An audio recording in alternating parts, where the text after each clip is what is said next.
जब भारत के वो लोग जो धर्म को मानते हो तो धर्म को मानते ही मानते हैं, जो नहीं मानते हैं मेरा भाव रहता है वो लोग माने। जिनका सनातन से परिचय नहीं है, सनातन से जिनकी कोई ताल्लुकात नहीं है, संबंध नहीं है, यदि वो सनातन से जुड़ते तो निसंदेह हमारी परंपरा और मजबूत होगी।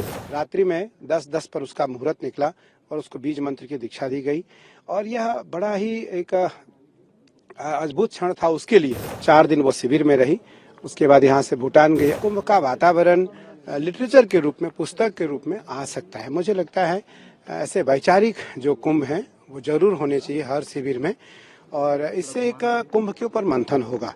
और इसमें डॉक्टर कृष्ण गोपाल जी ने जो बात रखी, डॉक्टर असीम अरुण जी ने अपनी बात रखी, वो बड़ी सारगर्भित बात थे और निस्संदेह इससे एक भारतीय परंपराओं को और बल मिलेगा। आपने पावेल की भी बात की कि आपने दीक्षा दिया उसको, कई चीजें बताई, क्या उसके साथ हुआ और दुनिया किस तरफ जा रही है, आध्यात्म की तरफ जा रही है क्या? देखिए, निस्संदेह जब भारत के वो लोग जो धर्म को मानते हो तो धर्म को मानते ही मानते हैं, जो नहीं मानते हैं मेरा भाव रहता है वो लोग माने।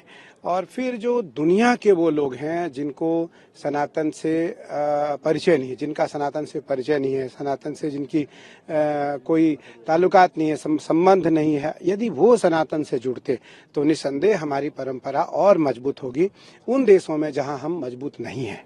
पावेल को आपने कब दीक्षा दी, क्या हुआ? हमने 14 जनवरी मकर संक्रांति के दिन स्नान के पश्चात जब मैं आया, रात्रि में 10:10 पर उसका मुहूर्त निकला और उसको बीज मंत्र की दीक्षा दी गई और यह बड़ा ही एक अद्भुत क्षण था उसके लिए।